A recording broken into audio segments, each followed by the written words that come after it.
secondes. J'espère que. On vous a mis une musique d'ascenseur pour attendre. C'était carrément fait exprès, sachez-le, parce qu'on voulait se moquer de vous. On vient de se rencontrer avec Nora. Déjà, il se passe énormément de choses. C'est incroyable. Beaucoup trop de choses. Beaucoup trop d'émotions. Bon, on présente qui tu es d'abord parce que c'est la politesse, c'est comme ça qu'on fait. Déjà, bienvenue à tous sur la chaîne Twitch RMC Sport. On est avec Nora Cornol. Vous le voyez, c'est écrit juste en dessous. La nouvelle combattante française. Je suis dans la sauce. T'es déjà dans la sauce. Je suis déjà dans la sauce. Ça m'a mis dans la sauce de venir jusqu'ici. Sachant que je suis en plein dedans. Nora, t'as eu une des meilleures réponses parce que à chaque fois qu'un combattant vient, en fait, on est obligé de faire une déclaration à la sécurité et à chaque fois, on est obligé de demander est-ce que vous êtes véhiculé ou pas. La réponse de Nora Cornol, c'est je suis en Nike Furiosa. Wouh. Comment elles sont belles. Voilà. Le nœud s'est détaché, mais magnifique, non. Tu vois, placement de produit. Avec chaussettes à sortie. Exactement. Parce qu'on est aussi en train d'essayer de négocier un maximum de sponsors pour Nora. Allez, tu peux venir, t'inquiète, on est prêt pour toi toujours. Bonjour. Comment vas-tu? Très bien, et toi? Enchanté. Et enchanté également d'ailleurs, ça va bien, je t'en remercie. Et en fait, Nora, on s'est rendu compte au bout de 10 secondes qu'elle est un peu comme nous, streamers. Elle a un temps d'attention. Si tu lui mets des trucs qui brillent, des couleurs, des ballons autour, c'est impossible qu'elle se. C'est magique. Voilà, non, mais je pensais à Kobe, mon chien. Qu'est-ce qu'il serait content, ça? Tu le rends fou? Genre, mon tu mon chien, ton serait chien, aussi, il s'appelle Kobe. Il s'appelle Kobe Bryant. Bah ouais, attends. Putain, c'est incroyable. Incroyable ou pas? Grande fan de basket ou grande fan de Kobe? De basket avant de Kobe, du sport avant toute personne d'ailleurs, j'ai envie de te dire. J'en ai fait 6 ans. En fait, j'ai commencé par ça. Puis je me bagarrais sur le terrain, puis aussi je me suis fait une sale entorse du genou, donc j'ai arrêté. Et puis du coup Kobe il est né en 2020, je l'ai eu en 2020, et en 2020 malheureusement l'autre Kobe est parti. Et je sais pas, ça m'est venu comme ça. Ça m'est venu aussi parce que à 4 semaines il mangeait de la viande comme un ouf en fait, tu vois, et puis après j'ai appris que c'était pas super pour les chiots. Bref, tu vois, beaucoup de... La Mamba mentality. Mamba mentality, c'est... Basket et bagarre, là, Sacha, tu lui parles là. Là, tu lui parles. Panier et tout. Attends, après ça peut vite partir. C'est vrai. Il y a tout qui est possible. Dunker sur ça après, je sais pas, tu vois. Je suis pas sûr que ce soit grandement spectaculaire, je te mens pas. Étant donné que tu peux le faire sans sauter, c'est pas.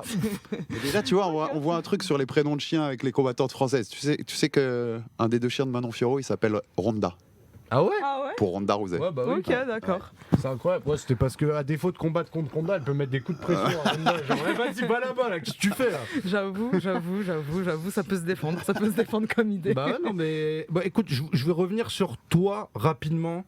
33 ans, c'est ça? 33 ans, c'est ça. Ouais. Et donc, tu débarques à l'UFC en provenance de l'organisation française Hexagone MMA, c'est ça? Alors, oui, enfin, si où est-ce que mon dernier fight... Non, même pas, mon dernier fight... Non, Warrior. Exactement, t'as tout à fait raison, j'étais en train de me rattraper toute seule. Mais ouais, j'étais en contrat avec eux, mais bon, bref, j'ai fait qu'un combat chez eux, et voilà, c'est... Voilà, surtout à l'UA Warrior, où j'ai fait 3 fights, j'ai fait mon premier fight au Fight Challenge, de mon ancien coach, du coup, Mathieu Nicourt, ouais. Et après, j'étais au GFA à Nîmes, de monsieur Jean-François Billon. Rends hommage à toutes les orgueils, à tous les... je rends, hein, c'est normal, c'est normal. Et puis on a fait un petit passage en Afrique, au Bénin, du coup. Ouais. Il y a Wani qui est un des anciens élèves de Mathieu aussi, et puis j'ai combattu une nana là-bas. Elle venait où? Du Nigeria. Ok. Ouais. C'était quoi comme orga? C'est pas UFC, non? C'était autre chose? C'est BFC, Bénin Fighting Championship. Ok. Et ils ont déjà, je crois, genre 4 éditions, un truc comme ça. Et ouais, donc j'en mets parce que l'Afrique, le MMA se développe en Afrique. Grave, mais c'est un continent où on veut voir le MMA se développer de ouf. Et c'est cool d'avoir fait ça comme. C'est une bonne expérience à faire. Je suis archi contente. Ça fait 2e combattante française qui est déjà allée combattre en Afrique, parce que maintenant elle est combattue en Afrique du Sud aussi. En Afrique du Sud, ouais, mais c'est bien plus connu. C'était pour. Oui, c'est la grande africaine. L'UFC, c'est la grande orga africaine. C'est différent, ouais. Mais non, mais ouais, ça, j'ai vu. C'est au Nigeria aussi, Ousmane. Ouais. Parce que du coup, lui, il a son orga là-bas, il me semble. Et justement, mon adversaire du Bénin, elle a combattu ensuite parce que je l'ai vu genre en richère sur le mur d'Ousmane. Je lui dis, c'est bien, au moins, tu vois. Ça va quand même. Il se passe des choses, quoi, tu vois. C'est top. Donc, du coup, t'as beaucoup bougé en fait. Et donc là. Signature à l'UFC. Moi, je te mens pas, je connaissais pas forcément ton parcours avant ça. J'ai été assez surpris parce que c'est vrai que on parlait beaucoup des combattants masculins et je pense que c'était ceux qu'on attendait beaucoup sur la carte de l'UFC Paris. Mais c'est toi qui a été annoncé la première comme la nouvelle signature pour l'UFC Paris, parce que on se rappelle comment ça s'est passé pour ceux qui ne le savaient pas, mais quand l'UFC a débarqué à Paris, ça a donné lieu à plusieurs signatures d'un coup de combattants français pour et remplir la carte de l'UFC Paris, aussi compléter les effectifs de catégorie de poids de l'UFC. Là, finalement, c'est un peu la même mécanique. C'est toi qui ouvre le bal. Et finalement, une combattante qu'on connaissait pas. Je pense pour le grand public, pour les gens comme moi qu'on connaissait pas trop. Et quand on regarde ton parcours, le parcours il est quand même solide de ouf. Je crois que tu l'as mieux révisé que moi. Grave. Que ce soit en Muay Thai ou pour le début de carrière de MMA, il y a des grosses bases. Puis il y a un style hyper agressif et hyper spectaculaire dans la cage qui de toute façon plaît à l'UFC et plaira au public de Paris parce qu'on les a vus l'an dernier. Dès que tu leur donnes du spectacle, ils sont bouillants. Mais c'était la belle surprise, C'était la belle surprise. Pour le coup, moi, tu vois, je suis honnête. Je parlais à l'époque avec Guillaume Pelletier, ton manager, qui me disait Alex, j'ai une grosse surprise qui arrive pour Paris, on peut pas t'en dire, machin. Et j'ai essayé de chercher et j'avais jamais trouvé ton nom en fait. C'est quand ça a été annoncé, j'ai dit bravo parce que j'avais pas tilté sur ton nom du tout et c'était la belle surprise, je trouve, de ces premières annonces de l'UFC Paris. Ça fait plaisir que t'aies pris le temps de voir qui j'étais, de rechercher pas juste que je suis une nana genre sortie de nulle part, parce que bon, certains pensent ça et non, j'ai fait des petites choses avant. Et juste pour te reprendre, Guillaume, mais c'est mon manager, c'est son associé. Exactement. J'y vais, donc on lui fait un. Et il était hyper fier en fait, Guillaume. Moi, il était hyper content de comment s'était passé ta signature, parce qu'il me dit déjà c'est pas facile à faire de signer à l'UFC, et qu'il était hyper content que son associé ait pris le dossier de A à Z. C'est ce qu'il m'avait dit en tout cas. Exact. C'est ce qui s'est passé. Et oui, ça marche. Merci. Désolé. Non, t'inquiète. Et donc style agressif dans la cage comme t'en as parlé, et qui m'a fait défaut à mon premier combat du coup parce que trop agressive. C'était une vraie guerre, une guerre atomique. Je pense des guerres qu'on doit pas. Enfin, faut pas en faire comme ça souvent parce que les neurones, après, je pense que c'est chaud. mais parce que du coup, il m'a fallu adapter. Je pense que j'ai quand même réussi ma transition au MMA. Mais c'est vrai que du coup, mon style Muay qui était archi présent parce que je savais pas où est-ce que j'étais. Je me suis dit, quand je combattais, c'est grand, il y a pas de, c'est ouf. Je suis où, s'il vous plaît. Donc après j'ai poser un peu plus le jeu sur le deuxième, troisième, et là je pense que c'est encore parfois difficile de se dire qu'il faut être plus dans l'attente. Mais des images que j'ai de tes combats là, moi une des premiers trucs qui m'est ressorti, je me suis dit j'ai l'impression que Nora elle veut imposer son Muay Thai, qu'elle veut montrer à l'adversaire que moi je viens du Muay Thai et que le Muay Thai il va te défoncer, pour en parler crûment. Je suis dans le vrai ou pas? Alors, juste pour expliquer, Muay Thai c'est la boxe Thai, mais c'est surtout un sport de combat dans lequel on va chercher à fracasser en étant statique et en envoyant un coup surpuissant très souvent. Pour te répondre, c'est marrant parce que ça me fait penser à la manière dont j'explique parfois, parce que je donne des cours, donc là où je fais ma prépa au labo, dans le quartier d'Opéra en fait. Donc voilà, dédicace au labo, méga workout, dont mon préparateur physique est l'un des cofondateurs. Je dis à mes élèves, alors vous n'avez pas avec le pied, c'est pas de la boxe française, on n'est pas à la touchette. La boxe thaï, c'est un sport de destruction. Et c'est vrai que c'est un sport de destruction, et c'est vrai qu'effectivement, pas forcément sur un coup, parce que tu as l'image de la boxe thaï, c'est vrai que les gens sont souvent en mode bon, on voit pas la jambe, mais vous avez tous deviné avec la garde comme ça. Voilà, et puis la jambe qui fait, voilà. Mais moi j'ai toujours eu un style quand même un peu atypique et qui parfois déplaisait à mon coach parce que je bougeais beaucoup et on aurait plus d'une kickeuse dans les déplacements et tout. Mais du coup, oui, effectivement, et pour ce qui est d'imposer mon Muay Thai, j'allais te demander en fait, Alex, t'avais pas plutôt entendu quelque chose que j'avais dit, parce que c'est vrai que je sais pas, j'avais dit, je sais plus à quelle occasion. Ça peut être ça aussi, hein, mais les souvenirs peuvent. Non, mais et puis de toute façon, t'aurais eu raison, même si je pense que ça s'est vu de toute façon. En fait, ça devait être que j'avais dû lire ça, et ensuite en voyant le combat, je me suis dit, ok, je vois totalement ce qu'elle veut dire. Non, mais qu'effectivement, j'avais dit que je veux un petit peu montrer la suprématie du Muay Thai sur les autres sports de combat. Mais après, c'est normal, c'est mon sport passion, c'est voilà, le Muay Thai, c'est vraiment mon art de prédilection. J'adore ce sport. Et la transi a été dure parce qu'il me semble avoir lu aussi que Mathieu Nicourt a fait plusieurs propositions qui ont été refusées. C'était quoi, abandonner le sport de cœur, c'était compliqué en fait? C'était dur, surtout que c'était un moment où j'ai fait une pause de 2 ans en fait. Du coup, comme j'ai un peu expliqué, j'ai pas de tabou par rapport à ça, par rapport à des problèmes de santé. Et en fait, le truc c'est que me dire déjà je suis revenue après 2 ans de pause dans un sport et dans un lieu que je ne connaissais pas, une cage. C'était les grandes cages, tu vois, au FA Challenge.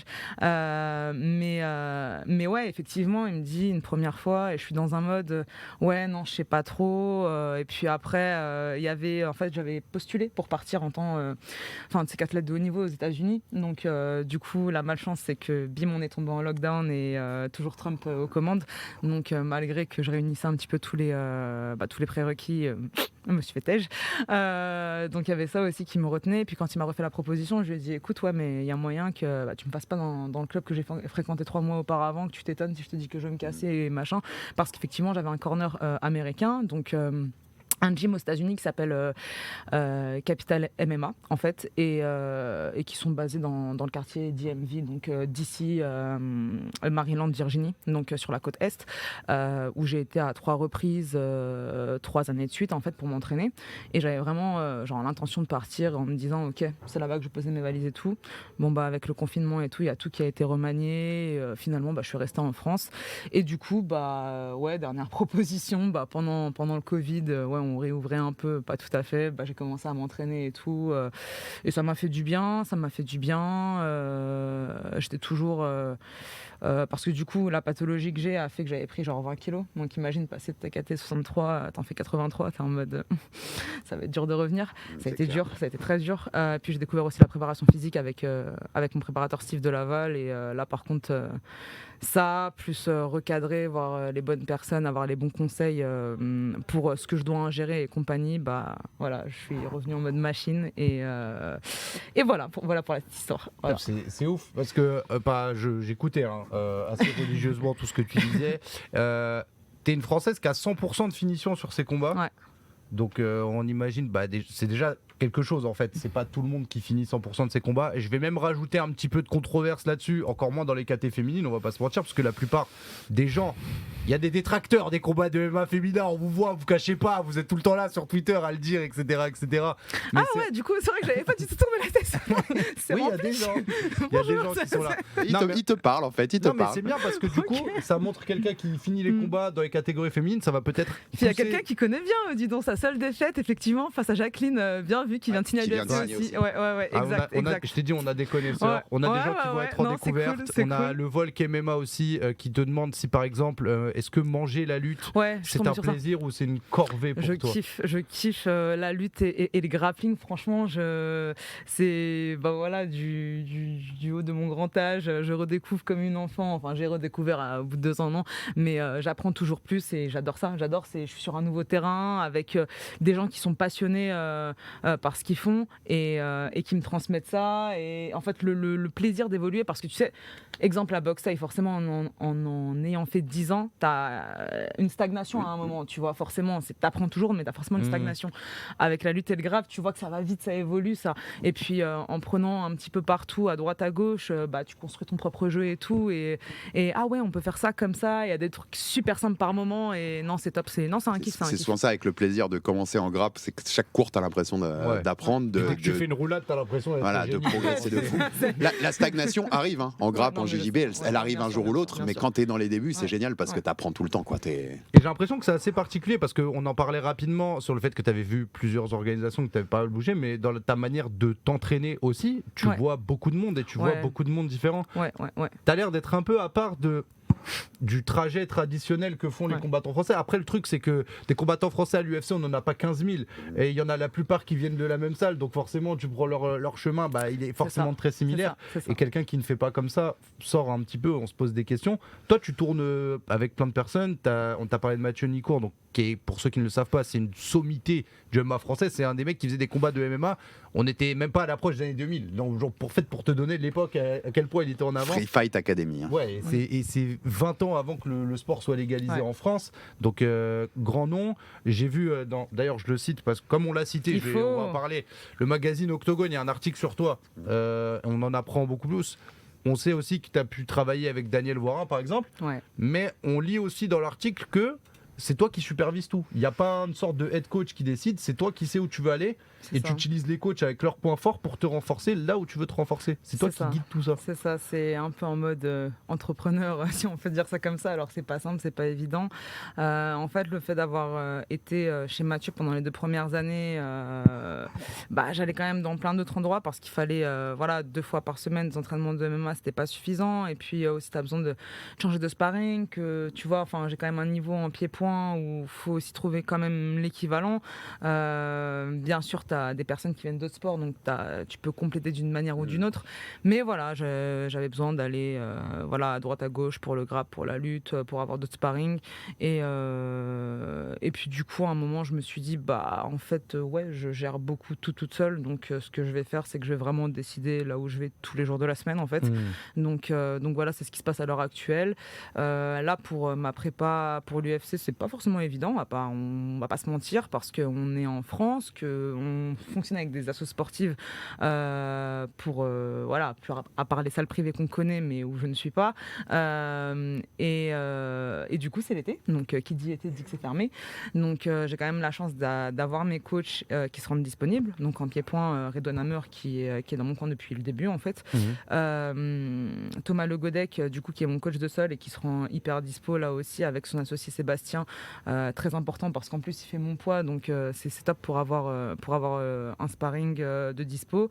Et puis Ahmed qui vient des Diables Rouges à Bagnolet, qui pareil se rend dispo. Donc voilà les trois niveaux. Et puis après Thomas, il a quand même un œil où il connaît bien le MMA, lui aussi il a son podcast, lui aussi il est très observateur, il a enseigné aussi, donc forcément ça aide, mais ça crée une belle synergie où tout le monde parle le même langage. Au final, tout le monde tend vers la même chose, en fait, et on travaille vraiment la main dans la main, et c'est génial, on se comprend, on se dit les choses franchement, il n'y a pas de détour.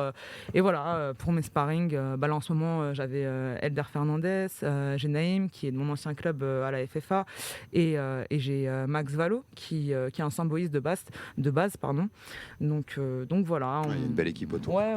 Mais la réalité, ce que Nora vient de dire, c'est une réalité que doivent comprendre les gens qui suivent un peu plus le MMA de loin. Il y a des combattants pros en France aujourd'hui, à très haut niveau, qui peuvent pas s'entraîner l'été parce que le gardien municipal prend ses vacances. Mais en fait, on en est là, quoi. Le gardien de la salle prend ses vacances, donc il n'y a plus de salle. C'est exactement ça. C'est surtout qu'on est en train de préparer l'UFC Paris, donc toi, c'est ton premier combat dans la plus grande organisation du monde, etc. C'est ça. T'estimes que là, c'est une préparation que tu fais par défaut parce qu'il n'y a pas moyen de faire mieux, mais c'est pas vraiment ce que tu veux? C'est ça. Ou pour toi, ça fait quand même le boulot? C'est-à-dire que ça fait le taf, clairement. Après, mes coachs font une vie et je vais certainement pas leur empêcher d'avoir une vie, tu vois. Je veux dire, tout le monde a aussi, enfin en tout cas, certains ont une famille, ont besoin de partir avec. Voilà, c'est. Mais typiquement, je te dis une bêtise. Si t'avais plus de thunes ou si t'étais au States, t'aurais pas eu ce temps-là. Oui, non, clairement. C'est aussi ça la question que je me pose. Non, si j'avais eu plus d'oseille, c'est sûr que les choses auraient été très différentes. Là, tu vois, très concrètement, j'ai annulé un séjour que je devais faire à Londres, dans le club d'une de mes amies, Claire Lopez, à la GBTT. Ah, la BTT. Ouais, exactement. Claire Lopez qu'on aura en visio lundi prochain. C'est vrai ? Ah, trop bien. Excellent choix. Avant son combat au Rising. Attends, mais Claire Lopez, tu sais que on l'a diffusé sur Twitch avec le Combat T Global.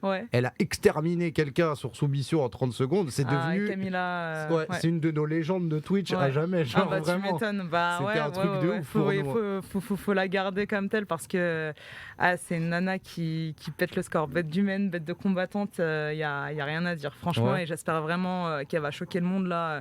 Parce que c'est vrai que les gens n'en parlent pas assez, l'UFC, tout ça, mais il y a le Rising et dans sa catégorie, petit poids et tout. Il y a des sacrés de l'autre côté, il faut aussi le prendre en considération. Elle se prépare dur, elle fait beaucoup de sacrifices et c'est clair que là elle va avoir une bête d'arène pour elle, pour ce title shot, et donc ça va être charmé, donc faut en parler, c'est important. Il y a une belle solidarité, tu vois, entre les combattantes, c'est cool.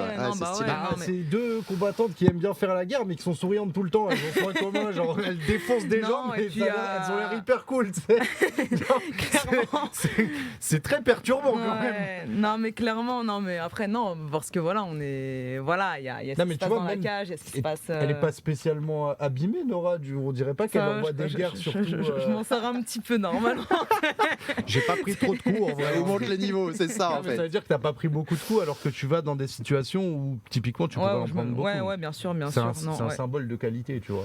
Bon, c'est quoi qui t'a poussé à combattre au fond?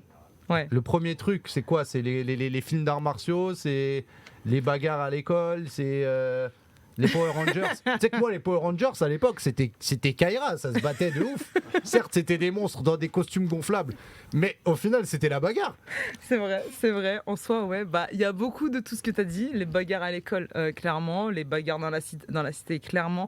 J'étais un vrai garçon manqué, on va pas se le cacher. C'était quel quartier, quelle cité? J'habite à La Source, à Épinay-sur-Seine. Ok. À deux doigts de lâcher en freestyle. Et ouais, poteau. Vas-y, la drill de Nora, let's go. Attends, laisse-moi me ridiculiser après une extermination de septembre. tu reviens le 4. Ouais, voilà, le 4, exactement. It's a date. Là, s'il te plaît, laisse-moi garder la crédibilité, que les gens ne disent pas, il y a un clown là qui... Pardon. Donc, bagarre à l'école, bagarre à la cité. Ouais, le Sailor Moon, du coup, vu que tu regardais les Power Sailor Moon et Dragon Ball Z, attends, super important, parce que même Chichi, faut pas sous-estimer, mais t'inquiète. C'était déjà un symbole pour toi, genre cette meuf qui bagarre, cette meuf qui met des traits à Son Goku comme ça. Ouais, le fait que tu sais, mais tu vois, puisque tu me parlais de petites anecdotes rigolotes, moi, je sais pas pourquoi, il y avait une copine qui m'a dit ça à l'école, je pensais qu'on pouvait devenir une Sailor Moon. Elle m'a dit, tu passes toute la nuit sous ton lit. Et tu seras Sailor Moon. Alors moi, forcément t'as essayé. Non, mais on a tous et t'es pas fait devenu pire que Sailor ça. Moon. En vrai, là c'est son moment ficha, mais je pense qu'on a tous été persuadés de choses bien plus graves que ça en étant enfant.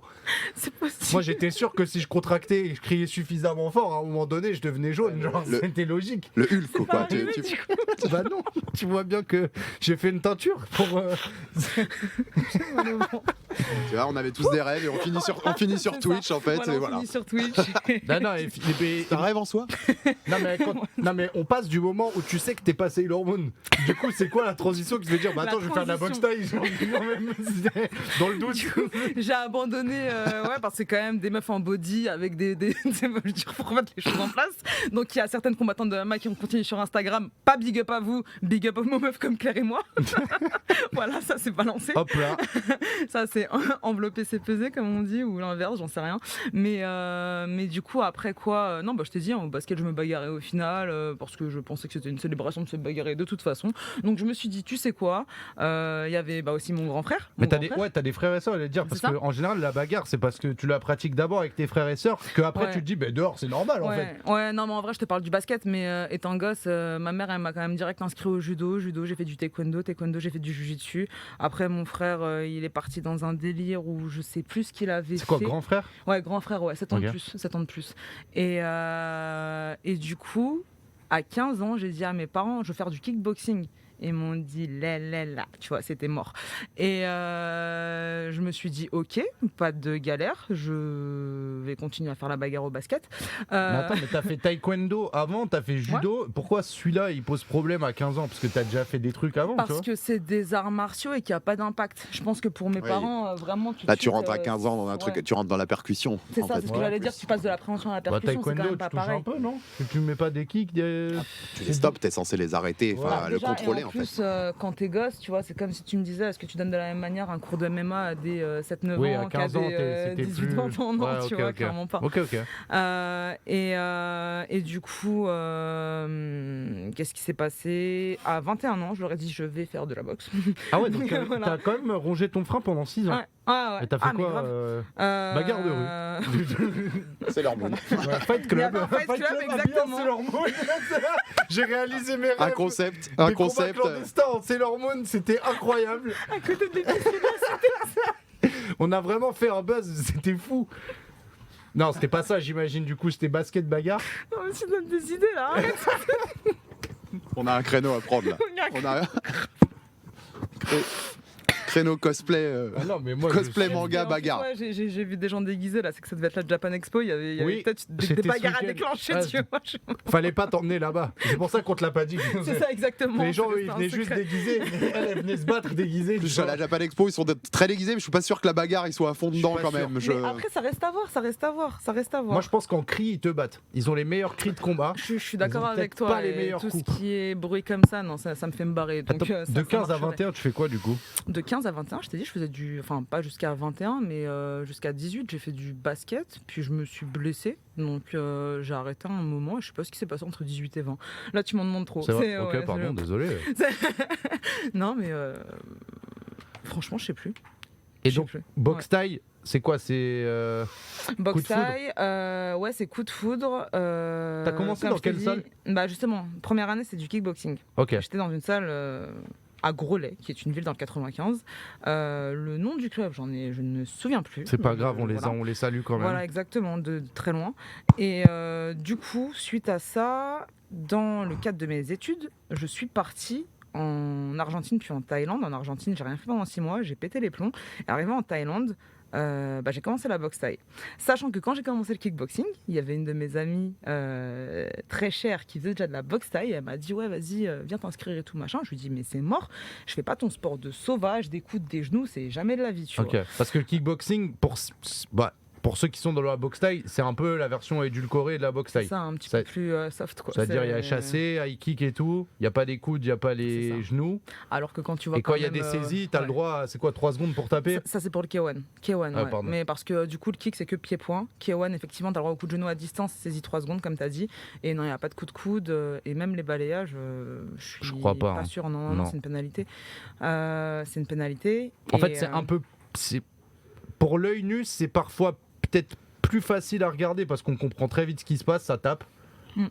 Mais techniquement, c'est plus limité que ce que tu as en boxe taille. c'est que t'as moins d'armes, mais en fait, c'est exactement ce qui s'est passé pour mes transitions. Si tu me demandes, pour passer du kick au muay, j'étais trop contente parce qu'on me dit est-ce que tu peux revenir en arrière? Pas vraiment, on me donne plus d'armes. Et là, tu vois, pour du muay au MMA, Idem. c'est ça en fait. C'est-à-dire que On te donne encore plus de ouais, possibilités c'est et ça, de liberté. c'est ça, exactement. Donc c'est un peu dur de dire je vais laisser ça et ça et je vais revenir en arrière. C'est quand même souvent les sportifs de combat qui viennent d'autres disciplines à la base, ce qui est quand même la base aujourd'hui des combattants français, même si la nouvelle génération qui arrive, eux, vont être formés au MMA des jeunes. Souvent, c'est ce qu'ils disent. C'est que la liberté que leur offre le MMA par rapport aux disciplines d'avant, il l'a fait kiffer. Tu confirmes, c'est beaucoup de kiff. Ouais, non, c'est énormément de kiff. C'est énormément de kiff, surtout que maintenant, tu vois, on vit à une époque où vraiment ça éclode partout, tu vois. Donc, et surtout pour toutes les tranches d'âge, tu vois, c'est quand même de moins en moins limité. Que les femmes s'intéressent beaucoup plus parce que du coup, ça, tu sais, avec les magazines un petit peu de tout genre qui en parlent, ça s'est vachement démocratisé et tout. Il n'y a plus ces gros préjugés sur c'est violent, c'est machin, j'ai pas envie de me casser le nez, même si je l'entends encore, tu vois. Mais en réalité, tu sais, quand tu dis qu'aux personnes qui peuvent pratiquer sans forcément, tu sais, s'en foutre plein la tronche, mais vraiment en apprenant technique, en se dépensant, en faisant attention. Et du coup, ça change beaucoup de choses. Donc effectivement, du kiff, comme tu as dit, tu vois, on le voit pas forcément par le spectre de la violence et du sang. Et quand tu vas en Thaïlande, justement, parce que quand tu découvres, il y a découvrir la boxe thaï en France, et je pense qu'il y a découvrir la boxe thaï en Thaïlande. Ça doit être très différent. C'est pas pareil. Toi, c'est quoi le premier contact que tu as avec ce sport en Thaïlande? Parce que pour ceux qui savent pas, je vais parodier de ouf parce que c'est Georges Saint-Pierre qui le dit dans un épisode de Ultimate Fighter. Il dit ouais, la boxe thaï, nous aux États-Unis et tout, au Canada, on connaît. Il dit sauf qu'en fait, les boxeurs thaï, en Thaïlande, ils fument des clopes, ils sont bourrés toute la journée, mais ils s'envoient toute la journée aussi. Ils envoient des entraînements de fou. Enfin, c'est très particulier et ça peut être. Je pense que quand tu débarques là-bas en mode français et que t'as jamais vu, tu te dire. Ouais. Ils sont quand même bien tarés. Ça dépend parce que pour le coup, ouais, t'as cet aspect de les Thaïs, ils sont pas sérieux, ils kiffent faire la fête et compagnie machin. Par contre, la discipline, tu les vois à l'entraînement, il y a pas de ça rigole. Si, ça rigole beaucoup, mais quand c'est sérieux, franchement. Et puis c'est dur, je veux dire, les gens qui ont fait des vrais camps en Thaïlande, ça, avec des gens sérieux, je te parle pas des usines à touristes. C'est 3h le matin, 3h le soir. Tu découvres. Moi, tu vois, maintenant, c'est bien un temps, mais ça peut être aussi contre-productif de s'entraîner autant, machin. Tu peux faire beaucoup plus productif efficace et beaucoup plus court, quoi, tu vois. Mais après, c'est des bases, c'est une manière de bosser. C'est ce que j'allais te dire. Il y a une dureté là-bas. C'est exactement ça. C'est quand on me dit ouais, mais parce que c'est une réalité. Je trouve que les gens de la boxe thaï sont des gens durs et plus tough que d'autres, quoi, en fait, tu vois, parce que c'est vrai qu'on a un truc à l'entraînement où ça peut ressembler à de la torture et compagnie, et en fait, ça te fait... Ouais, c'est du coup, t'es au niveau de la résilience et compagnie, tu vois, tenir. T'as des sur exemples la durée. d'entraînement ultra dur qu'il y a en Thaïlande que t'as pas vu ailleurs? En fait, c'est plus sur le fait d'aller courir tant de kilomètres le matin, enfin le matin ou même l'après-midi. Déjà, l'enchaînement, quoi. Ouais, c'est plus l'enchaînement. Et quand tu regardes l'heure, tu te dis ah ouais, en fait, j'ai pas fait la moitié. Tu regardes le temps, ok, il fait 42 degrés. Tu vois, c'est tout ça qui est super dur. La technique, puis le sparring. Et quand t'en peux plus, bah non, en fait, y a pas t'en peux plus. Tu fais une pause, tu continues et t'as pas le choix. C'est après, ok, temps au sac et tout machin, et tu termines par 1000 genoux. Tu te dis.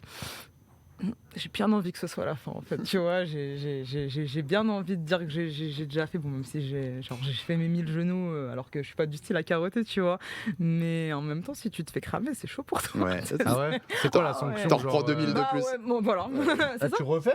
Ouais. Wow. Ouais, Jusqu'à c'est- ce que tu... Bah ouais. Ah, bah En fait, ouais, c'est non, comme dans Naruto, c'est genre quand Rock Lee dit je fais 1000 pompes, si je ne les fais pas, je fais 2000 abdos, c'est le même principe. On est Ouais, là, non, on mais est là-dessus. voilà, c'est ça. Non, mais on est Je vraiment vais là-dessus. jamais aller en Thaïlande, je vous le Non, dis. mais après. Et puis au-delà, vraiment, c'est un lâche kiff comme parce moi, que c'est un sport national, quoi, là-bas.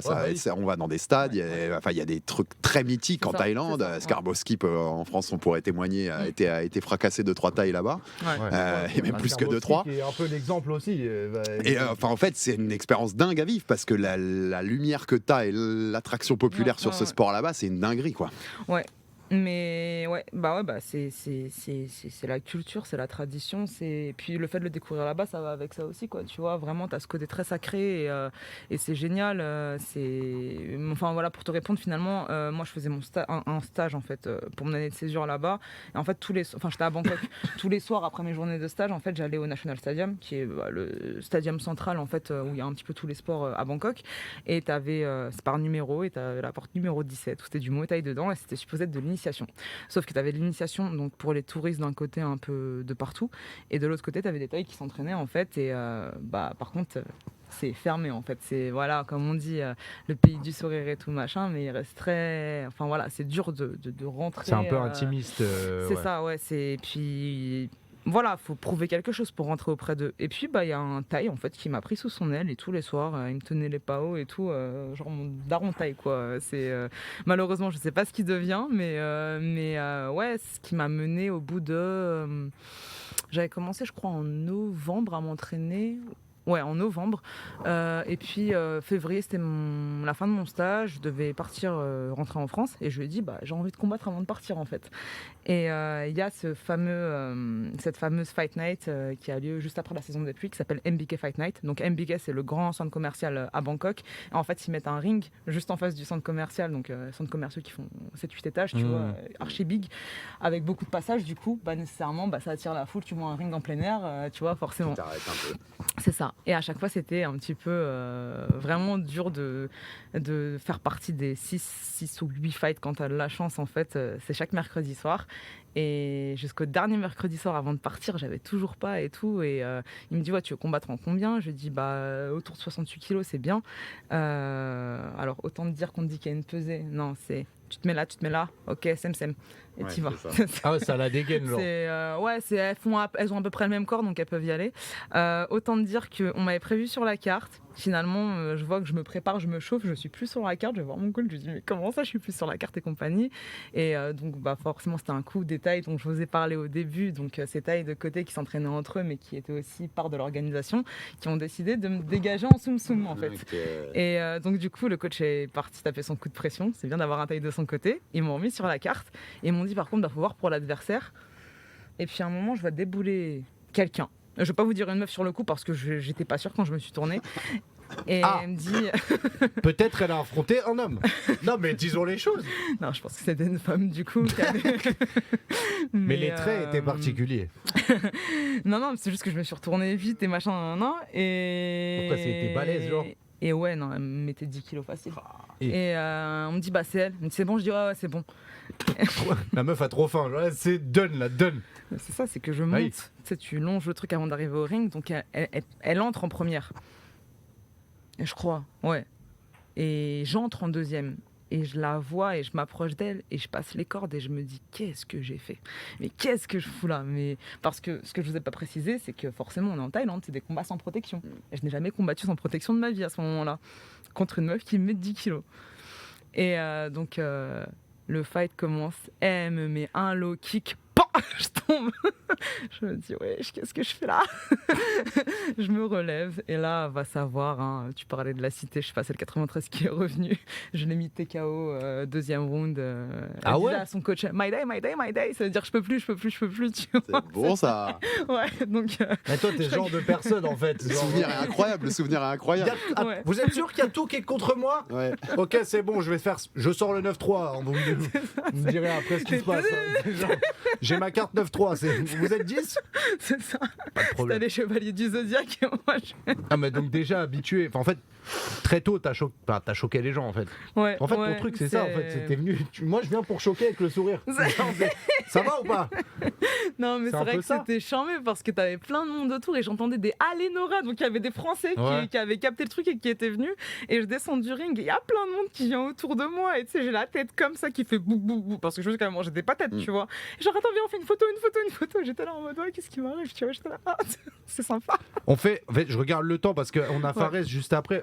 On fait un méga avance rapide. Ouais, dis-moi. Tu tombes amoureuse de la boxe thaï, tu rafles nombre de trophées en boxe thaï en Europe, en France, etc. T'écumes tout. Pour le clin d'œil, il y a du passage chez Xavier Séverin, au Plutôt Scorp Thaï, qui est l'entraîneur aussi originel de Cyril Gann en Muay Thai, pour le clin d'œil. Donc tu vois, Xavier, dans son petit coin à Puteaux, il forme pas mal de nos combattants à l'UFC, tu vois. On s'en rappelle parce que quand on avait reçu Xavier juste avant le combat entre John Jones et Cyril Gann, dont on va pas reparler du résultat, mais Xavier disait que le style de Cyril avait évolué dans le MMA en se sortant un petit peu de ce qu'il lui avait enseigné dans la boxe thaï. Il disait que lui c'était quelqu'un qui enseignait une boxe thaï très ancrée, très puissante. En gros, il avait beaucoup plus les pieds à plat à son époque Muay Thai et était beaucoup plus puissant, un peu moins danseur qu'il peut l'être parce qu'il y a l'obligation de s'adapter à toutes les facettes du MMA. C'était un peu l'analyse. Mais est-ce que toi, typiquement dans ta transition MMA, toi aussi tu t'es dit attends, il faut peut-être que je sois désancré sur les pieds, que je bouge un peu plus Alors quand même, pour rendre, comme j'aime bien rendre à César ce qui appartient à César, quelqu'un qui nous a formés aussi en même temps, c'est Redouane Hammer, qui est resté mon coach actuel en pied-point, et qui nous a beaucoup appris tout ce qui est très technique. C'est vrai qu'au Plutôt Scorp Thaï, on a eu la chance d'avoir ce truc où on envoie, on lâche pas, on y va en avance en mode Mouebou, qui est et on envoie, tu vois, on est dur, tu vois.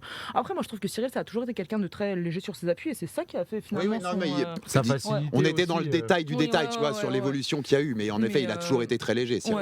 Mais c'est vrai qu'effectivement, oui, forcément, ça change notre boxe, tu vois. Je veux dire, j'étais encore avec Redouane ce midi, il me tenait les pas hauts. Et il me dit fais-moi joli sur tes low kicks, en fait t'es en MMA et tu vois que c'est pas ce qui fonctionne parce que moi j'ai un peu parfois quand même cette beauté du geste et tout, ça m'arrive, tu vois. Il me dit envoie-moi des penalties et en fait parce que c'est ce qu'on voit, il me dit t'as vu Nunes, elle s'en battait les reins, c'est bam, elle envoie et elle fracasse et c'est une réalité en fait. Donc oui, forcément t'es obligé de changer ton style et de l'adapter, t'es obligé de descendre sur tes appuis, tu vois, ça a été super compliqué moi la première année parce que j'alternais les deux, donc un coup tu te redresses, un coup tu descends et franchement c'est pas facile et c'est là que tu vois vraiment que c'est pas le même sport en fait, c'est pas le même sport, tu dois te réadapter tout le temps. Ton corps il a des réflexes d'autres sports. C'est ça, exactement, et ne serait-ce que dans les enchaînements et compagnie, il y a des choses que tu peux plus faire quoi, ou que tu dois faire absolument différemment en fait. On va se projeter un peu avec toi, donc prochain rendez-vous, on le sait tous, c'est le 2 septembre et t'as pris ton temps pendant la préparation pour nous en parler, ça fait grave plaisir. Tu vas être dans la catégorie des poids bantam féminin, catégorie qui n'a plus de championne. Poids coq, moins de 61 kilos. Exactement. Merci pour la précision chiffrée, parce que j'aurais pu sortir une saucisse à tout moment. Donc Amanda Nunes, qui était, on va pas se mentir, c'est la meilleure combattante de MMA de tous les temps en féminin, il y a zéro question à se poser là-dessus. Elle a lâché 2 ceintures, donc toi t'arriverais dans cette catégorie-là. Là on a le top 15 devant les yeux, mais ta première adversaire c'est Edwards du coup, elle vient du Panama, t'as regardé un peu, c'est quoi comme profil, est-ce que c'est comme toi une strikeuse qui met des KO, qui reste précision sur 3 victoires quand même de suite à l'UFC. Ouais, 3 victoires, certaines un peu controversées apparemment, mais en fait la réalité c'est que c'est une meuf qui, on a vu quand elle combat elle compte en fait, donc finalement est-ce que c'est controversé, donc c'est Nana Smart, pour le coup elle est intelligente, elle est pas très explosive, elle se définit plutôt comme strikeuse. Donc après, à voir, parce que du coup, apparemment, elle serait aussi ceinture violette en JB grappling, je sais plus trop. Après, voilà, sur ses combats, elle nous l'a pas montré ça. En fait, clairement, où elle avait un petit peu de mal sur ses finitions de clés et compagnie, ou des chances qu'elle laissait vraiment se défiler pour ses adversaires. Donc elle aime rester debout, donc on la définira comme strikeuse, sauf que moi je suis vraiment une strikeuse, donc du coup je sais pas. Non mais parce que en fait je traduis tes mots parce que je pense que t'as un peu de gentillesse quand même derrière, c'est que tu dis c'est une strikeuse qui est pas explosive, ça veut dire que c'est une meuf qui tape mais qui fait pas mal. Elle tape à la porte, on n'entend pas.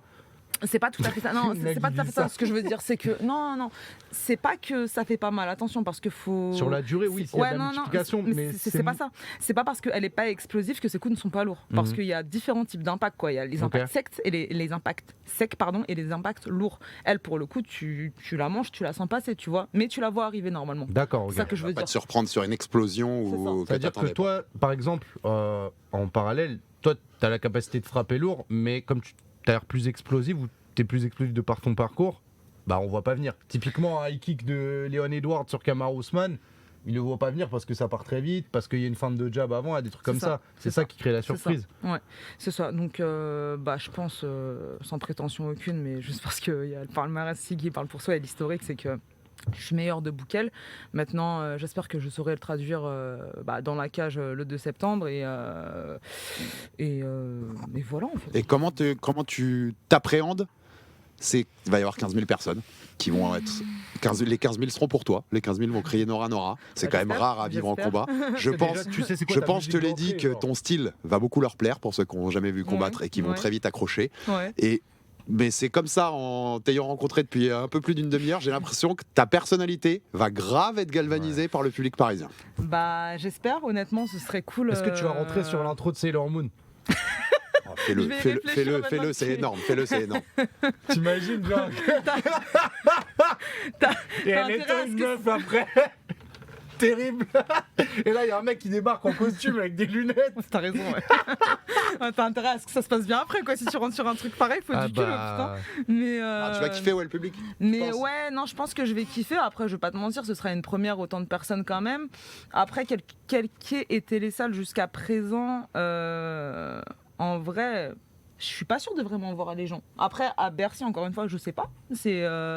Mais déjà, comme tu l'as souligné, j'espère bien que les Français seront de mon côté parce que les haters existent aussi. Mais bon, je pense qu'ils seront toujours en nombre minime.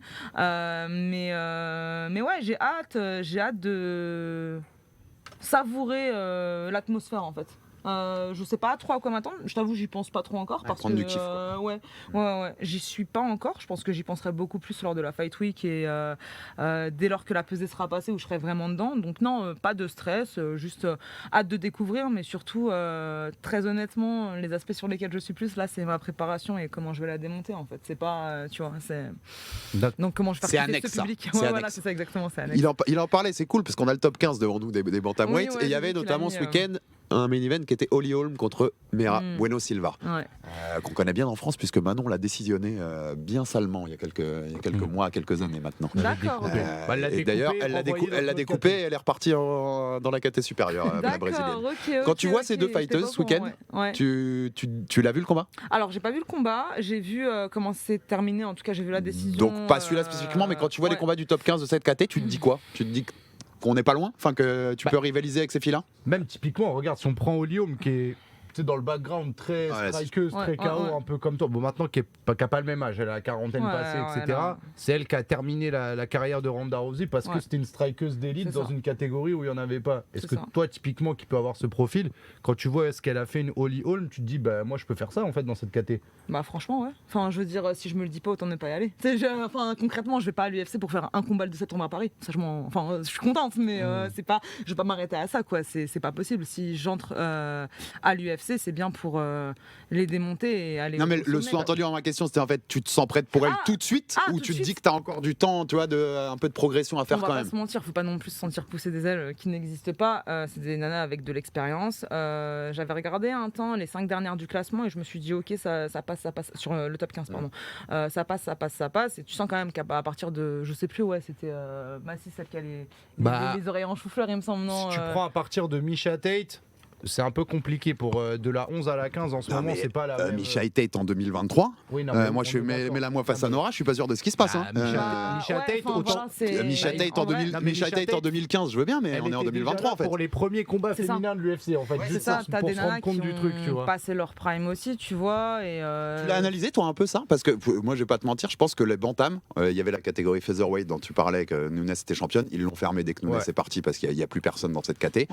Les bantamweight pour moi avec les light heavyweight masculins, c'est la caté à l'UFC qui est la plus ouverte, où il y a pas, tu vois, le niveau est pas le plus dense possible. Tu as réfléchi à ça et tu te dis il y a un vrai chemin à faire parce que cette caté est pas si dense que ça.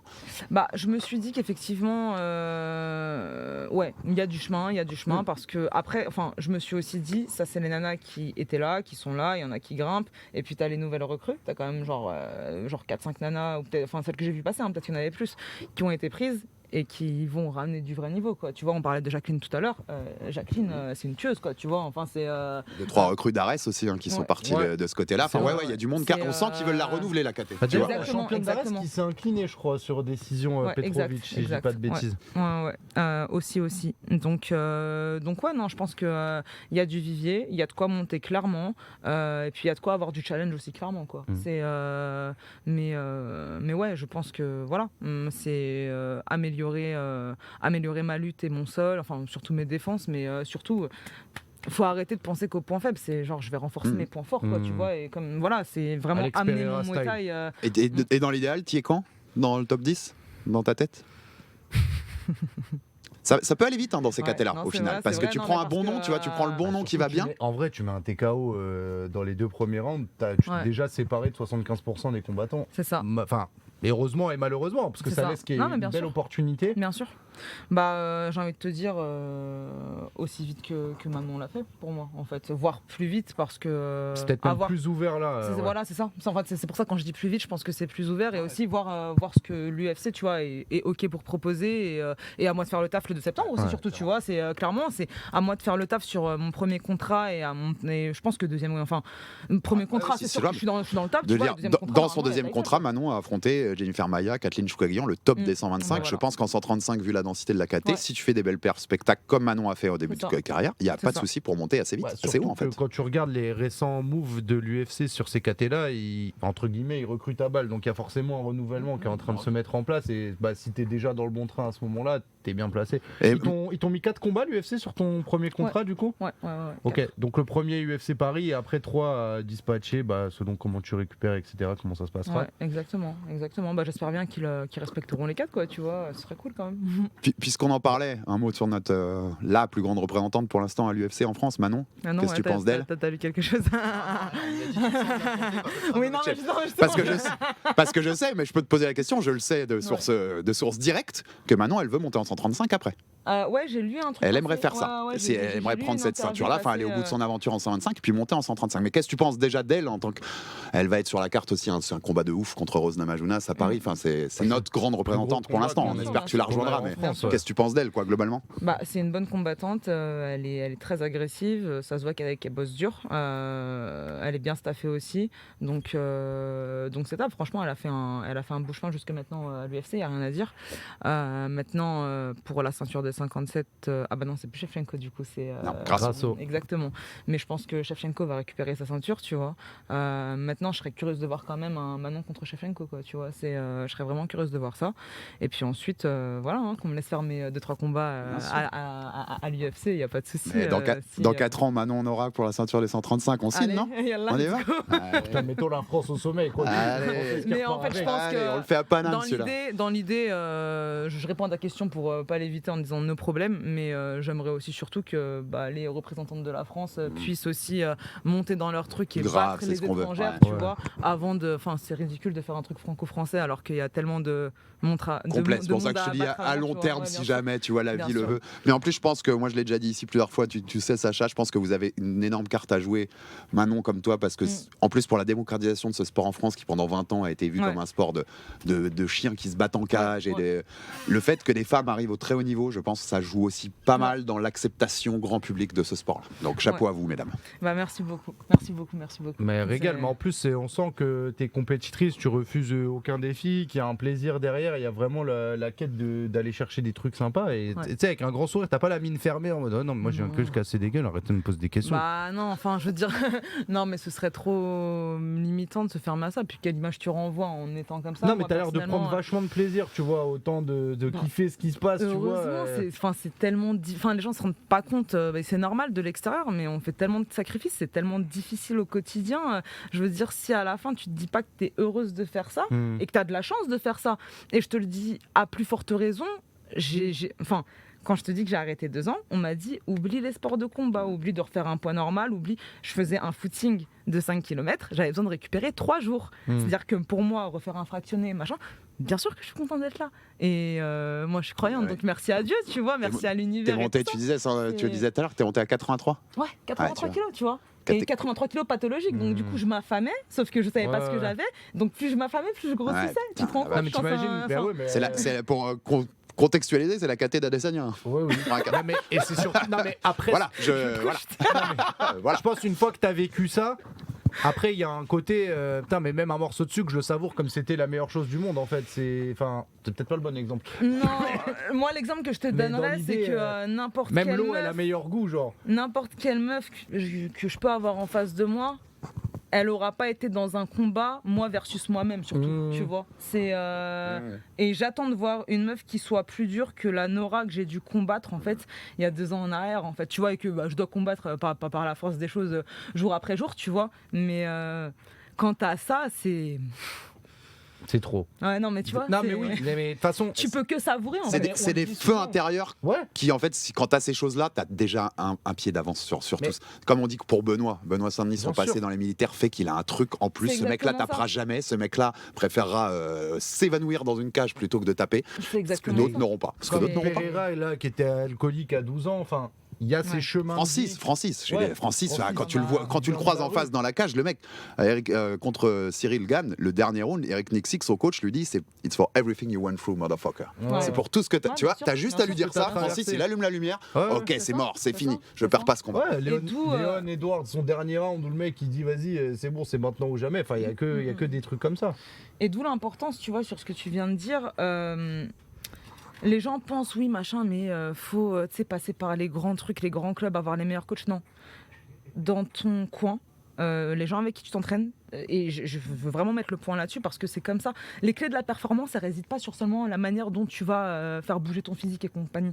Si là-dedans ça va pas, si là-dedans t'es pas avec les bonnes personnes, si t'es pas avec des personnes qui sont peut-être pas les meilleures, mais si t'es pas avec la personne qui sait pas te parler comme il faut qu'elle te parle dans des moments les plus critiques où t'es en train de tout perdre, tout lâcher et qui arrive à te faire et que tu fais une remontada de l'espace, tu peux pas en fait.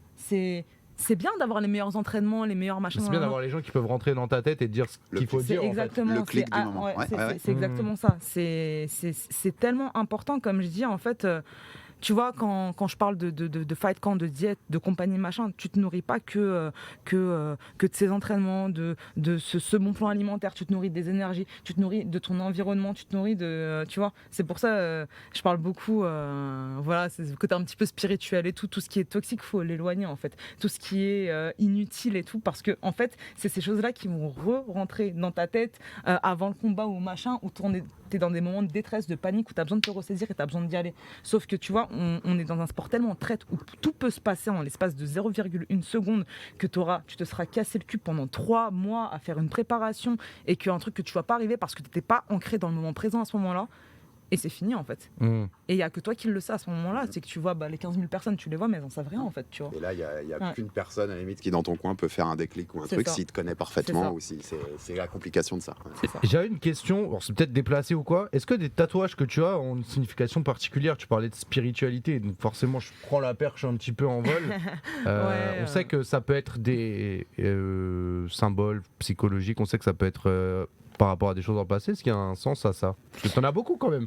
C'est vrai que j'en ai beaucoup. C'est vrai que j'ai commencé et que je me suis surtout que plus vraiment arrêtée. ça fait les traits, tatouages. Il reste de la place, il reste de la place. Ça fait tatouage des îles, si je dis pas de conneries. Non, mais ouais, effectivement, il y a quelqu'un qui demandait. Non, je suis pas tahitienne, effectivement, Jimmy. Salut Jimmy. Je suis franco-algérienne et en fait, j'étais à Tahiti un jour et je suis juste tombée un petit peu amoureuse de la culture, donc je me suis fait tatouer sur place et puis j'ai rencontré donc un Polynésien, il était marquisien qui a continué mon tatouage. Dans le 95, c'est moins exotique, mais il venait de là-bas. Et pareil, là aujourd'hui, big up à Toné qui a son salon près de Grenoble, qui continue ma jambe, qui lui vient de, justement, tu parlais d'Adesanya, il vient de Nouvelle-Zélande et donc voilà, c'est un peu toutes ces cultures et en fait ce qui se passe pour le faire rapide, le tatouage polynésien en fait c'est un petit peu une séance de thérapie avant quoi, c'est que tu parles beaucoup de toi et bien sûr que chaque chose a une symbolique, tu vois, donc c'est un art dont je suis amoureuse, voilà, maintenant j'ai pas un rapport aux esprits parce que c'est déjà contradictoire. Après, voilà, c'est entre moi et Dieu, je tiens à préciser, voilà, avec ma religion, donc j'y attache pas, voilà, quelque chose. Voilà, je crois en un Dieu, tu vois, et donc voilà, non, c'est juste. Après, c'est voilà. Comme tu l'as dit, c'est aussi une partie de thérapie où c'est des choses que, enfin, parfois, je sais plus, quand t'as une épreuve ou qu'il y a un truc comme toi, il y a beaucoup de gens qui le signifient par des tatouages. Il y a plein de trucs. C'est pas forcément une croyance ou quoi, c'est peut-être aussi une symbolique, ou même des repères que toi tu veux garder dans ta vie ou des choses comme ça. Donc. C'est exactement ça. Et donc toi, c'est un lion. C'est une lionne, ouais. C'est une lionne, effectivement. C'est une lionne. Donc c'est quoi, tu parles au mec et il dit bon ça, toi t'es une lionne, c'est bon, c'est sûr. Toi, pas vraiment. C'est vrai que elle, pour le coup, je l'ai choisie. Parce que ouais, j'avais besoin de ressortir ce truc félin et agressif et la figure de la lionne, elle est quand même genre très symbolique et donc il me l'a mis en style polynésien, voilà, en style Samoa et voilà. Il est stylé. Ça doit mettre des bons low kicks là, la lion. C'est surtout les genoux, tu vois, si c'est le sympa lion quand il tu te mets le mord, c'est que quand tu mets le coup de genou. si le lion te mord, ça veut dire quoi, t'en as pris un beau de coup de genou là. C'est-à-dire que si tu vois les dents du lion de très près, c'est que 2 secondes après, je pense que tu fais une petite sieste quand même. T'es quand même pas mal. Faut pas rentrer dans la gueule du lion, clairement. Il y a des gens qui voulaient voir, mais je sais pas si on pourra voir sur la beuge et tout. Il y a des gens qui veulent voir. Eh bien, vas-y, mettre un coup de genou comme ça. Oui. Non. Si, là, on voit. Ouais, il est là. On l'a vu le lion, on l'a vu. La lionne. La posture, elle est en place. Hein. On y est, voilà. Ça, c'est carré de ouf. Avant de partir, j'avais proposé à ton manager, il m'a dit t'es sûr? Je dis oui. Est-ce que tu veux mettre des combinaisons de Muay Thai? Je vais mettre un plastron. Ou est-ce que ça fait, dans ta prépa ça peut te casser? Sache que c'est pas un truc qu'il le fait tout le temps avec tout le monde. D'accord. Non, mais il m'avait prévenu, excuse-moi. Oui, une petite combi si tu veux, il y a pas de souci. T'as besoin d'équiper un truc ou On a un plastron. J'ai besoin de me plastronner ou T'as pas besoin de te plastronner parce que du coup je pensais à viser jambes et visage, mais enfin sans te faire du mal. Non mais tu peux me... Non, Jambes je et vais pas visage. dire tu peux me faire du mal parce que c'est très bizarre comme phrase. Sachez que Sacha, la moitié des dépenses de la mutuelle d'RMC Sport sont allouées à Sacha. Non, pour, alors, sur Twitch. Après, moi des fois il faut me retenir parce que apparemment parfois j'ai des idées de merde aussi. Hein, donc il y a quand même plusieurs fois on m'a dit ben non fais pas ça, tu peux mourir. Je dis ok. Mais Non, vas-y, mais je suis chaud. Allez, montre-nous. levez-vous là. Je m'écarte. Attends, je vais dézoomer pour qu'on puisse pas rater un truc. Attends, et toi tu te mets en spectateur comme Totalement, ça, mais je suis. mais- Mais je... Les il a popcorn. raison, en fait, Les on popcorn. était en train de te Ramenez-moi les popcorn. Putain. Attends, j'ai Sailor Moon qui affronte un Twitcher. Je suis... En fait, ce qui me fume, c'est qu'elle est tellement pas en tenue, gros. Attends, est-ce qu'on voit? C'est vrai que c'est particulier. T'as presque plus l'air, toi, d'être en tenue là, avec ton petit t-shirt Voilà, et tout. on verra mes petites auréoles, c'est pas grave, j'assume, il fait chaud. Eh oui. 40 degrés dans ce studio, vous inquiétez pas. Ici, ça sue. Ouais, c'est exact. Ici, ça sue. On va pas tout casser. Alors, juste, comment je dois me tenir? Parce que bon, Tu sais envoyer un petit peu des coups, toi? non. Non. À part des coups de J'aime bien coude, le non. Non, moi j'en Tu fais sens- des méga coups de coude, Tu sais moi. envoyer un middle comme ça quand même? Bah, Tu te sens là. de... Ouais, bien, c'est bien. Il y aurait plein de trucs à- Arrête de me saucer. Ouais, après t'as vu il y aurait plein de trucs à régler. mais c'est bien. Alors, admettons, J'envoie une hanche comme ça. quelque chose 100% Muay Thai du coup. Hein. Oui, non mais ouais, vas-y.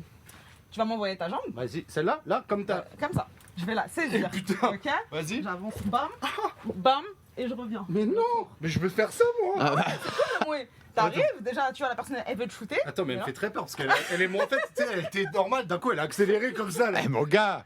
je peux faire ma tête de méchant si tu veux. Non, Vas-y, fais la tête de mes jambes. Vas-y, envoie. Ah ouais, putain, c'est le vrai DZ, c'est le vrai DZ en fait, c'est terrible. J'allais dire, parce que dans le chat, ils disaient tout le temps, oh le sourire et tout. Non, pour avoir vu les combats, attendez-vous pas au même sourire à Paris hein, quand elle rentre. C'est exactement ce que j'ai ressenti. Bravo, petit Sacha, très bien ce coup de pied, mon loulou. C'était exactement ça.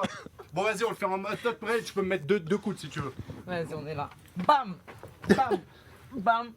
Putain, mais avec ça, le mec il meurt direct. Ah, Je pense que s'il se prend tout, déjà tu te prends la bonne béquille, t'es contrarié par ta béquille. En plus, si t'attends pas à ce que la personne elle tourne pour te mettre à retourner, et en plus tu dis qu'il y a le retour du Le problème, c'est que retourné. s'il prend les deux bien fort, il est possible que le troisième il soit déjà. Ouais, Ouais, hein. c'est-à-dire que peut-être que le troisième je me T'as vu comment elle m'attrape la bœuf, je peux même pas lui faire une Joaquin Buckley, on envoie la deuxième. Oui, mais non, parce que les gens, c'est vrai qu'en MMA, attrapent beaucoup par le bas ou quoi, alors que quand t'attrapes, en Ah, fait, mais là, je te fais la diff si tu veux. Elle te guillotine la jambe. Tu l'envoies, vas-y, tu vas voir la différence. Souvent, ils font juste ça. Or que quand t'envoies la jambe en mouet, c'est vraiment bam et bam, tu vois. En fait, c'est-à-dire que là, t'es bien en mode, tu vois. Mais elle vient de me mettre une patate gratuite. Excuse-moi, c'est Dans le réflexe. Pardon, c'est pas Je suis mort. Le chat, je vous préviens, on a besoin de 2 minutes pour que ça parte en vrille totale. À mon avis, elle le caote dans 2 minutes tranquille. On va accompagner en bas, on va régler ça en bas après. Tu voulais autre chose? Tu peux m'envoyer un penalty pour faire plaisir à ton coach. Franchement, non, je sais pas. T'inquiète, j'ai pris celui de Volcan, hein. Et Volcan il fait 105 kills. Non, franchement, voilà, ça me fait mal au cœur, excuse-moi. Elle dit voilà, ça fait mal au cœur. Frérot, je te souhaite plein de choses dans la vie, et surtout d'avancer Non, mais déjà. Je me suis de lâché marcher. ce midi et en fait parce que j'ai pas envie d'avoir je veux te respecter de l'envoyer pour de vrai, mais si je te l'envoie pour de vrai, la mutuelle d'RMC, j'y pense, tu vois. Non mais moi après je peux me faire virer. Fait quand même un boulot incroyable. Hein, C'est ça, C'est vrai que tu c'est mets- incroyable. Tu mets ta vie en danger. C'est Et vrai beau, et c'est beau. Merci. Ouais. T'as autre chose en stock? Là maintenant je suis dedans, moi après une fois que je suis chaud, moi c'est Bah, fini. Hein. écoute, moi j'ai toujours aimé les coups aériens, donc forcément j'ai le fameux bam bam. C'est enchaîné. J'ai arrêté mon coup, je t'ai Attends pas mais ta touché. jambe elle est dure quand même. Je t'ai touché avec ma basket. Ouais bah ta basket est très dure. C'est Et enchaîné. après, Elle est sinon, pas allée au tu vois, homologué. je vais Mais attends mais respecter, alors, tu vois, attends les chaussettes. Ça c'est de la chaussette qui Ouais, fait mal. Là, je coaxe. Sur, là, on vous garde parce qu'on connaît ça dans la rédac. Et là, il y a un gros chaussette Mais game. regarde, Hein. Là, attends, je vais la Et décaler après un peu parce que les gens ils te voient pas sur la gauche. T'es en train de te cacher. Je donne un cours. non, il y Ça a me rappelle les cours en visio pendant il y a le Covid. un gros Est-ce que vous êtes chaussette prêts? game. Abonnez-vous à la chaîne. Alors avec Nora, les cours c'est géniaux. Vas-y. Ça va énerver. Et puis le petit dernier qui fait plaisir, genre si tu te tiens pour un coup de genou sauté, admettons, bam, ça fait plaisir. Bam. Oh. Pardon, excuse-moi. j'ai Non, dit un ça peu va. fort. Non, mais non, j'ai contracté, t'as senti Ok, quand même. excuse-moi. Non, vas-y, Voilà, on va au c'est- bout, t'as besoin de plus de profondeur. Refais-le, j'ai kiffé. T'as kiffé. Elle va me prendre vraiment pour un taré. Hein. Puis, il y a de ça, hein. Si tu vas sur le plexus, c'est encore mieux. Bah, on va se péter. On va se péter. Il y a quelqu'un- Non, non, non, non, non. Je Là, suis c'est pas bon. prêt là. Je suis pas prêt. il y a quelqu'un qui demande un code promo pour les chaussettes. Ouais, donne la Alors, rêve des chaussettes. Attends, ça On veut dire. rappelle les Nike Furiosa, bien sûr. Toujours, qui s'il vous est plaît. assorti au bandeau. Ouais, on peut dire Plus ça, ou on moins. peut dire ça plus ou moins. Plus ou moins. Voilà, le sponsoring J'ai- Nike. Voilà, sponsoring Nike, le sponsoring AfriSox, pourquoi pas, mais bon, petite boîte, on leur fait une dédicace quand même, c'est là-bas que j'ai acheté mes chaussettes. Que vous AfriSox. dire d'autre? Voilà, Cha- AfriSox. Je ne suis pas SM pour ceux qui écrivent ça dans le chat. Chaussette game au point. Je veux simplement plonger dans l'univers du MMA là où vous irez pas. C'est tout. On va se mettre bien. Bah oui. Voilà, c'est tout bon. Merci Nora. Est-ce que t'as déjà fait une interview comme ça? Jamais, pour les coachings perso, bah mon Instagram, Nora Cornol, N0, merde, Nose, hein, Nose. Pourquoi Nose? 4 Oz, bah Nose en fait j'avais un pote qui m'appelait comme ça à l'époque des Sizzle, Shizzle, bon bref les rappeurs qui mettaient plein de Z dans leur blaze, donc ça remonte à une bonne décennie. Et voilà, 4 os, pourquoi? Bah parce que c'est la taille des gants, voilà. Tout simplement. Voilà, c'était pas jamais. Tout à fait. Taille 4. Donc voilà, n'hésitez pas à vous réabonner. On a fait sauter mon compte il y a genre 2 C'est vrai semaines. Oui, parce que bon, bref, on va passer la polémique. Mais voilà, j'ai un nouveau compte. Peut-être que je récupérerai l'ancien, mais n'hésitez pas à vous abonner sur Instagram, ça fera plaisir. C'est liké. Ouais, envoyez plein de force, que ce soit sur Insta, sur ses Par réseaux. contre, Et j'avoue, soit... le hâte, il est galère les frères. C'est Nose 4 Ose. Bah ouais, non mais Attendez, tape je Nora vous- Cornell, normalement il trouve. Je vais vous l'écrire. Je vais Nose vous mettre le 4 lien Ose. dans le chat. Flo, est-ce que tu peux envoyer juste le lien à Fares? Et je vais juste raccompagner Nora. Et envoyez-lui, j'en prends plein de force à Nora pour le 2 septembre. Soyez tous là dans les tribunes. Envoyez-lui des cœurs, de la force dans le chat. On a besoin d'avoir nos combattantes et combattants français au top. Et elle sera là et elle va nous régaler. Je peux vous dire, il y aura du spectacle avec le combat de Nora le 2 septembre. Merci beaucoup, cher Binet, ça fait plaisir Bien pour ces sûr. compliments. Mais en vrai, on aimerait bien que les gars dans le chat, dites à Nora qu'elle revienne avant son combat. J'ai l'impression qu'on n'a pas encore tout dit avec elle, c'était trop court. Je sais pas si t'as cette sensation là aussi. Écoutez, si Il y a vous des voulez, choses qui vont s'organiser, il y a des fighters qui vont s'organiser. Disponible avec grand plaisir. Si vous avez apprécié mon personnage, ça va me faisant n'importe quoi. Si vous avez kiffé ma candidature, suivez-moi sur Facebook, likez, partagez. N'hésitez pas à demander vos cours perso parce qu'il faut manger, il faut payer les factures. On va prendre tous. Initiative de l'été, on va tous prendre un cours avec Nora et on optimise.